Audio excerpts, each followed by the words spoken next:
Hola, buenos días para todos. El tema que nos compete hoy es equilibrio químico. Como les decía yo en clase, quiero que se hagan una idea de qué es un equilibrio como tal y luego lo trasladamos entonces a la parte química.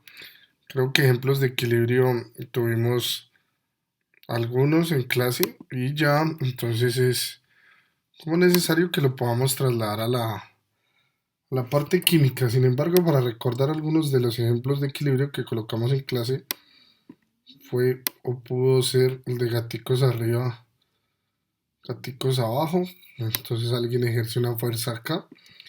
Lo que va a hacer el otro es subir y en el momento que esas dos fuerzas se igualan, pues yo voy a alcanzar un equilibrio como tal, perdón, un equilibrio. ¿Qué otro ejemplo de equilibrio colocamos por ahí?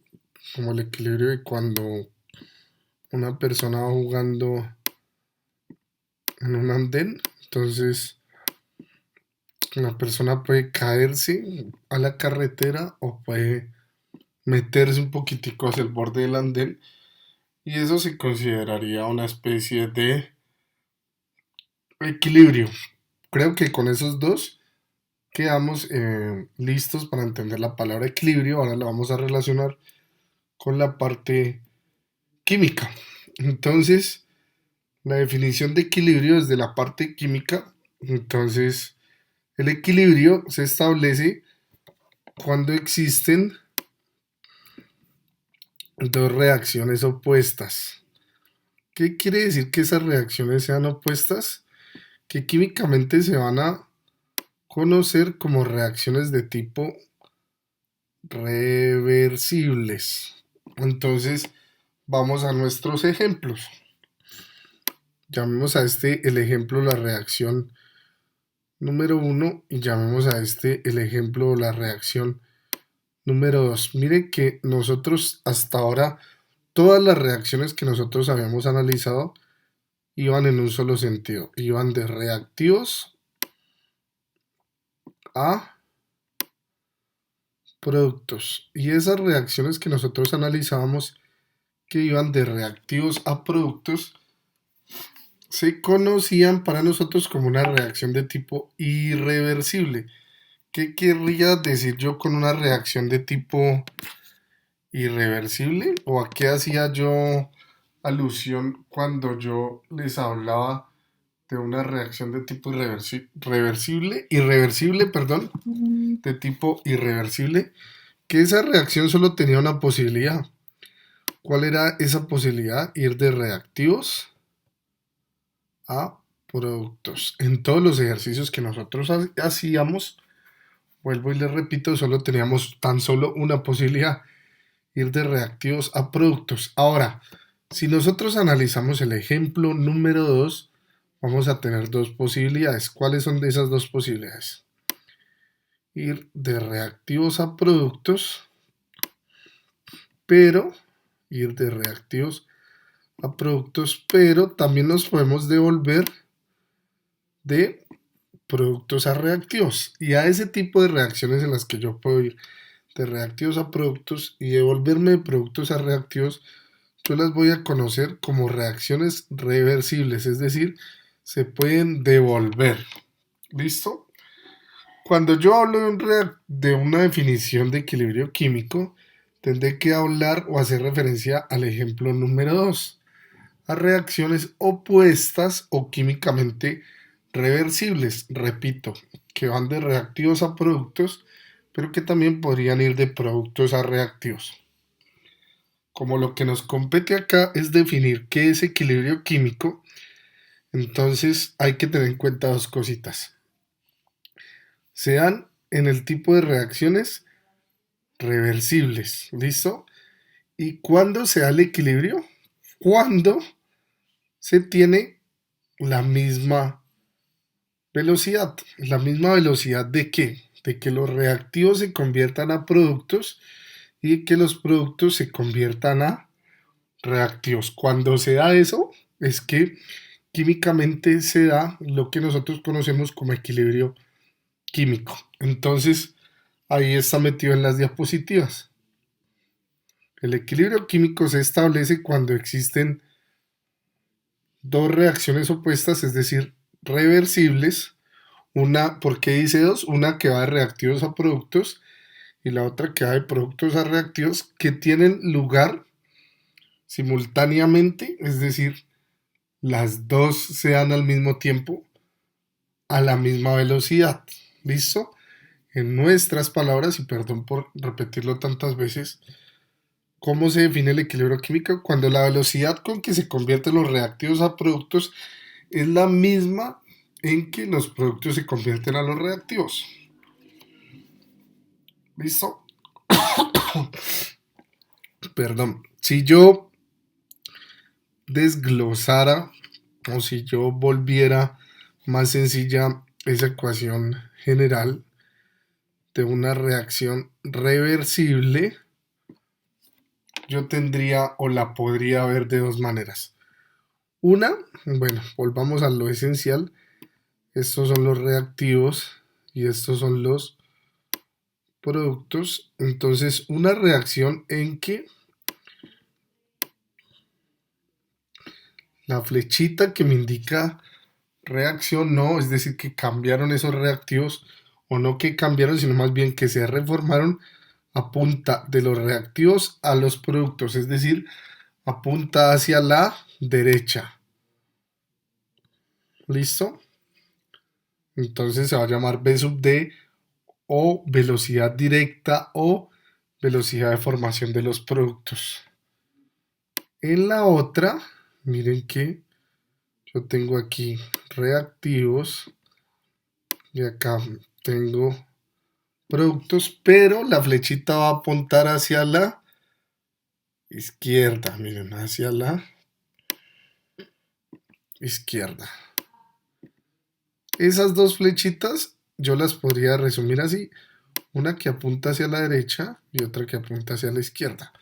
Pero necesitamos desglosarlas para entender un poco más el concepto al cual yo quiero que lleguemos. Entonces, en la ecuación 1, los que se van a formar son los productos. ¿Cómo sé que los que se van a formar son los productos?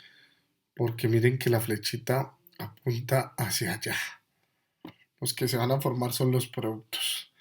Para que nos vayamos entendiendo, si se van a formar los productos, los que van a tender a reformarse, van a ser ¿quiénes? Los reactivos. ¿Listo? Es decir, la concentración de los reactivos va a tender a desaparecer para formar ¿a quién?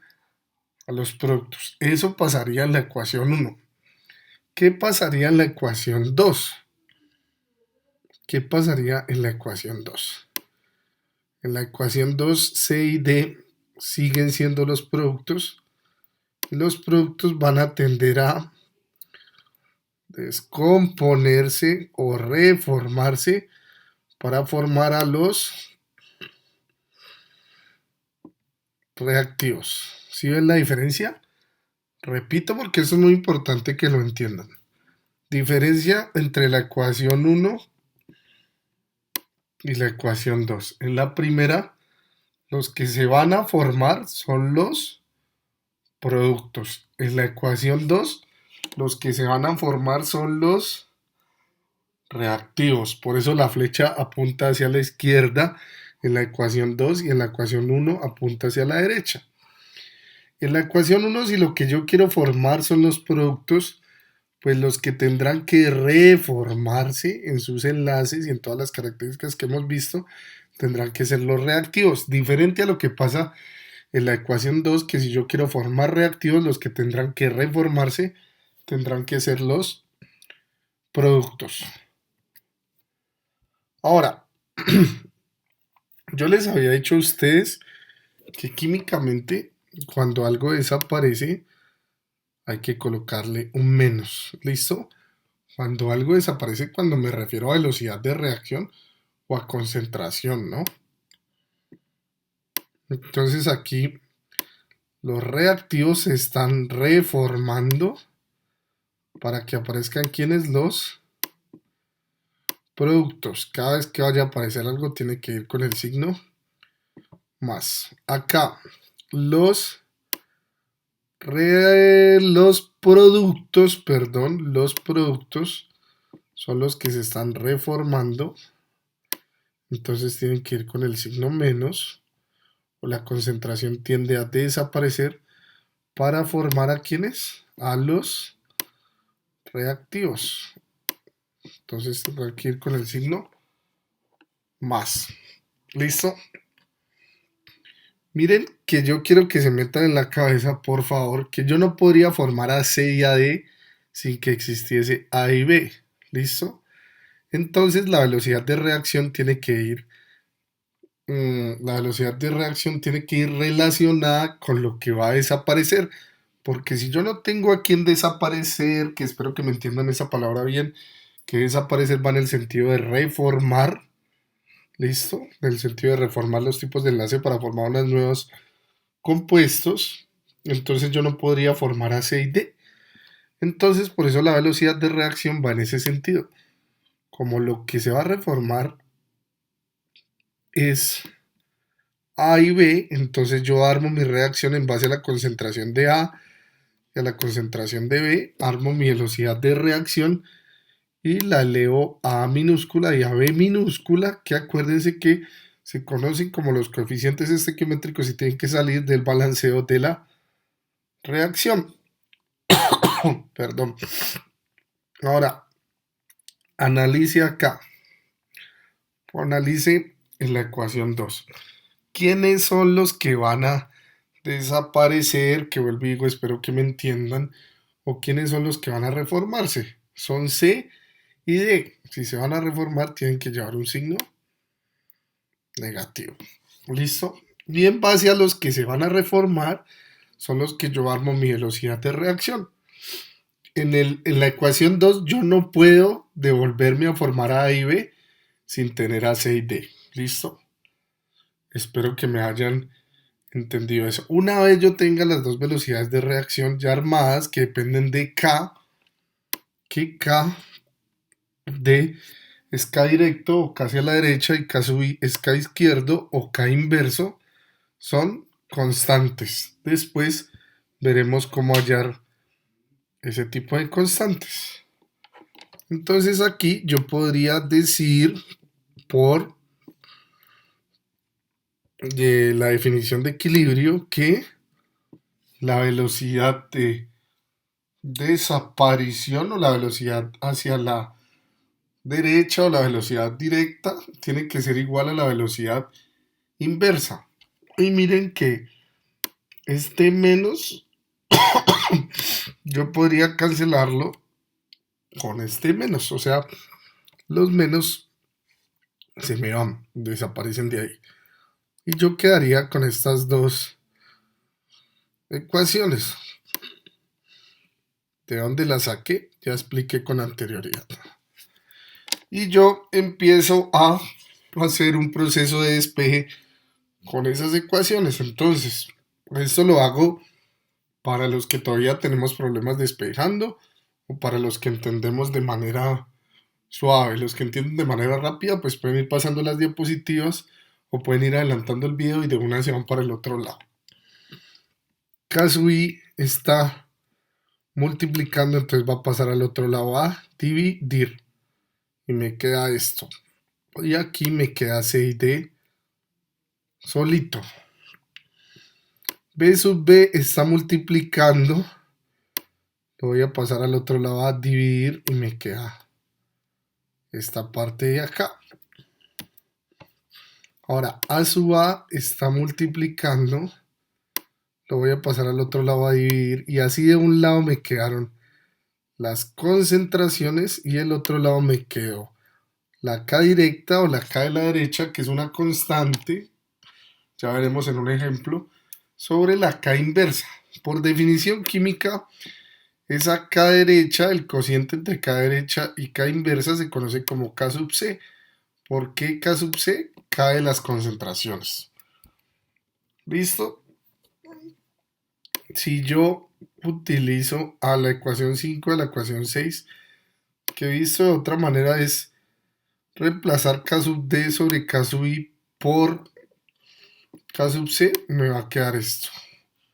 La constante del equilibrio. ¿Listo? Hasta ahí.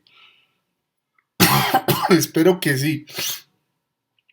Esa constante del equilibrio, si usted analiza, o si usted se devuelve un poquito, aunque a mí me gusta que sepan de dónde salen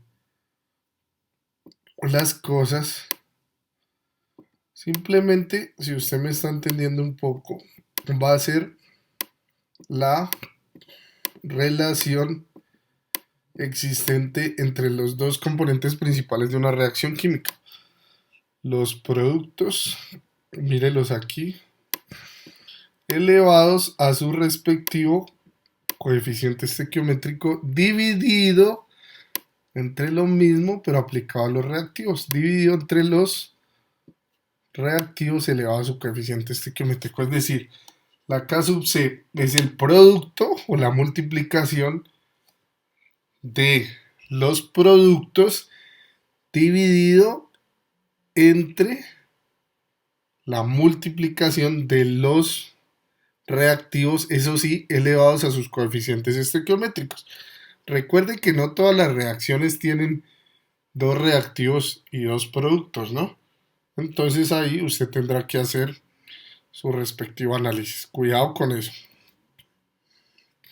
Esta diapositiva se las había dicho que por favor se la aprendiesen de memoria y se trata de saber hacia dónde tiende la reacción. ¿Listo?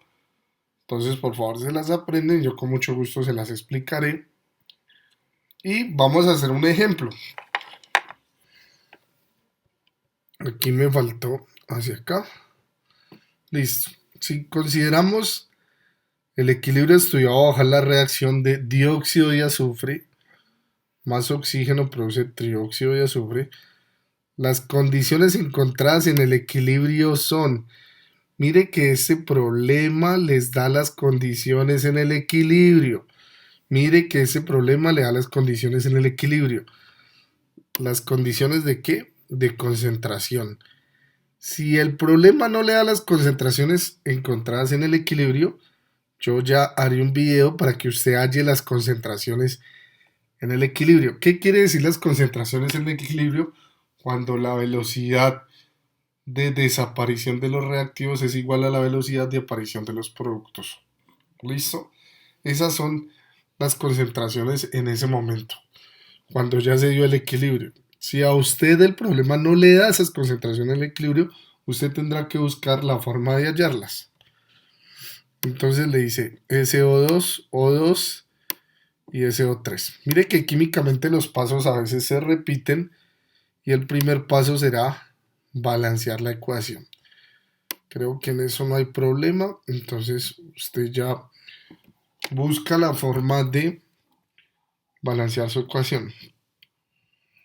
¿Listo? Ahora, si tenemos la posibilidad de balancear la ecuación y tenemos las concentraciones en el equilibrio, porque las concentraciones que usted puede meter a esta fórmula, y eso grábenlo en su cabeza, son las concentraciones en el equilibrio. Si usted no, el problema no le da las concentraciones en el equilibrio, usted no puede proceder a aplicar esta fórmula. Entonces, mire, compare la fórmula que nosotros teníamos antes. ADA más, aquí hay un 1, PdB produce CdC. Mire que usted no tiene D. Esta reacción no tiene D. La razón de que no tenga D es que solo hay un producto. Solo hay un producto. Entonces, mire, le queda la concentración de C a la C. Si usted se devuelve, la concentración en el equilibrio de C es 0.06. ¿De dónde salió el 2? De aquí. Listo. Ahora sí, por la concentración de A. ¿Quién es A? SO2. ¿Cuándo le dijo el problema o cuánto le dijo el problema que era la concentración en equilibrio? 0.34. ¿Y ese 0.34 lo eleva a qué? a la 2. ¿Listo? ¿Cuánto es la concentración de B en el equilibrio? 0.17. ¿Y eso lo elevo a qué? A la 1. Eso le da 0.18. ¿Listo? Eso le da 0.18. Haremos otro ejemplo. Entonces, vamos a hacer otro ejemplo y vamos a ver qué datos nos interesan. En el proceso de formación del amoníaco realizado a 500 grados centígrados,